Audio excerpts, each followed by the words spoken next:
Hi friends, welcome to Lasya fact channel. నేను మీ Lasya. Friends, మన సమాజంలో నేరస్తులకు కొదవలేదు. ముఖ్యంగా సీరియల్ కిల్లర్ తో మహా ప్రమాదం. కిల్లర్ కి సీరియల్ కిల్లర్ కి చాలా తేడా ఉంటుంది. కిల్లర్లు హత్యలు చేస్తూ ఆనందం పొందుతారు, కానీ సీనియర్ కిల్లర్లు మాత్రం రాక్షసానందం కోసమే హత్యలు చేస్తూ ఉంటారు. అంతలా వారిలో క్రూరత్వం గూడు కట్టుకోవడానికి వారి జీవితంలో జరిగే సంఘటనల ప్రభావం చాలా ఉంటుంది. అలాగే ఓ యువకుడు కూడా అమ్మాయిలపై పగబట్టాడు. సుత్తితో కొట్టి చంపడం అలవాటు చేసుకున్నాడు. అతనిలో సైకో సాడిజం లక్షణాలు అమ్మాయిలను హడలెత్తించాయి.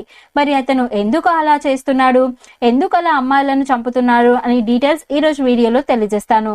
సో అంతకంటే ముందు మన ఛానల్ ని కొత్తగా చూస్తున్నట్లయితే వెంటనే మన ఛానల్ ని సబ్స్క్రైబ్ చేసుకొని పక్కనే ఉన్న బెల్ ఐకాన్ ని యాక్టివేట్ చేసుకోండి. సో ఇంకా లేట్ చేయకుండా let's get into the video.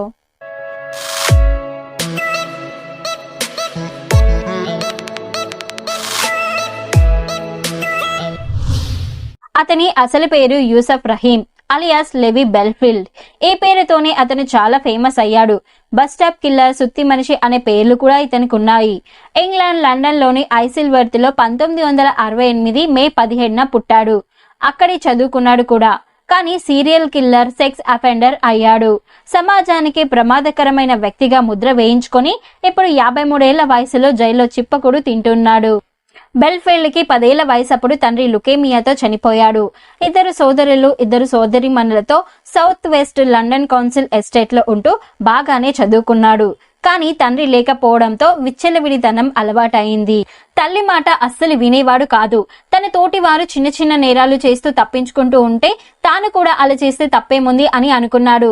తండ్రి చనిపోయిన 3 ఏళ్ల తర్వాత, అంటే 13 ఏళ్ల వయసప్పుడు తొలిసారి దొంగతనం కేసులో పోలీసులకు దొరికిపోయాడు. అది అతనికి అస్సలు నచ్చలేదు. ఎవరో అమ్మాయి వల్లే తాను దొరికిపోయానని భావించాడు. ఆ తర్వాత 1990లో ఓ పోలీస్ ఆఫీసర్ని కొట్టిన కేసులో బుక్ అయ్యాడు. ఇలా 34 ఏళ్లు వచ్చేసరికి 9 నేరాల్లో దోషిగా తేలి ఏడాది పాటు జైలు శిక్ష అనుభవించాడు. ఇలా బెల్ఫీల్డ్ చేసినవన్నీ చిన్న నేరాలే కదా అని అతన్ని పోలీసులు సీరియస్ గా తీసుకోలేదు. అతనిలో మానవ మృగాన్ని గుర్తించలేకపోయారు. జైలు నుంచి బయటకు వచ్చాక వాహనాలకు చక్రాలు ఊడపీకి మళ్లీ బిగించే వ్యాపారం చేశాడు బెల్ఫీల్డ్. ఆ సమయంలో బెల్ఫీల్డ్ లో అమ్మాయిల పట్ల అసహ్యం పెరిగింది. దానికి తోడు అతనిలో వేదాంత ధోరణి కూడా బాగా మొదలైంది. ఈ ప్రపంచానికి దేవుడు పంపిన గిఫ్ట్ నేను అని భావించడం మొదలు పెట్టాడు. ఈ క్రమంలో తాను ఏం చేసిన తప్పు కాదనే భావన అతనిలో పెరిగింది. కారులో తిరుగుతూ బస్టాండ్ల దగ్గర ఒంటరిగా ఉండే వ్యభిచార వృత్తి చేసే అమ్మాయిలను కారు ఎక్కమనేవాడు. వాళ్ళు కారు ఎక్కితే వారితో సంభోగం చేసి వదిలేసేవాడు. కారు ఎక్కకపోతే సుత్తితో వారి తల పగలగొట్టేవాడు. ఎంత ధైర్యం నీకు, ఈ బెల్ఫీల్డ్ నే కాదంటావా, నా ముందు నువ్వెంత అంటూ హత్య చేసేవాడు. అయితే బెల్ఫీల్డ్ పైకి అమాయకుడిలా ఉంటాడు. ఈ భూమిపై అతనంత మంచి వ్యక్తి మరొకరు ఉండరు అనుకునేలా ప్రవర్తిస్తాడు.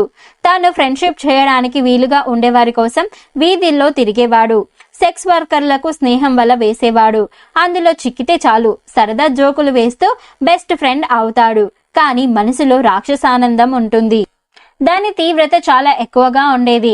ఏదైనా సందర్భంలో తనతో ఉన్న అమ్మాయి తనని తక్కువ చేస్తే అప్పటి వరకు మంచివాడిలా ఉండేవాడు కాస్త సడన్ గా రాక్షసుడు అయ్యేవాడు. ప్రాణాలు తీసేందుకు కూడా ప్రయత్నించేవాడు. పోలీసులకు తెలిసి అతను 3 చంపాడు. కానీ తెలియకుండా ఎంతమందిని చంపాడో లెక్కలేవు. చాలా మంది యువతులు అతని నుంచి తప్పించుకొని ప్రాణాలతో బయటపడ్డారు.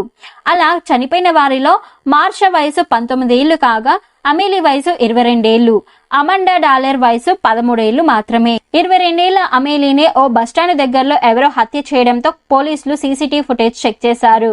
అందులో ఓ వ్యక్తి కారులో వచ్చి ఆమెతో మాట్లాడి ఆ తర్వాత కారు దిగి వచ్చి సుత్తితో తలపై కొట్టి చంపినట్లు కనిపించింది. ఆ కార్ నెంబర్ ఆధారంగా అతను బెల్ఫీల్డ్ అని గుర్తించారు. అతని పట్టుకోవడంతో సుత్తి హత్యలకు బ్రేక్ పడింది. 2008 ఫిబ్రవరి 25న మార్షా అమేలీ హత్య కేసులో దోషిగా తేలాడు బెల్ఫీల్డ్.